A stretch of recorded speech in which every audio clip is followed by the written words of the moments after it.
Բարև ձեզ, այսօր որոշել եմ նորից խաշ եփել,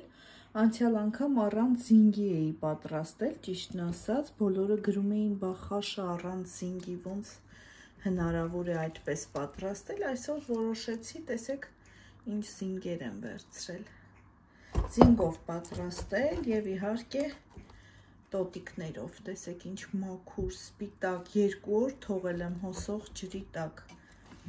լավ մաքուր սպիտակ տոտիկներ են ստացվել, հիմա լիքը ջուր եմ լցնելու և դնելու եմ եփվելու, մինչև քափը դուրս տա, արդեն եռում է և քափ է դուրս տվել, տեսեք անպայման հավաքում ենք, որպեսզի գույնը շատ գեղեցիկ լինի և մաքուր, այսպես լավ հավաքում ենք,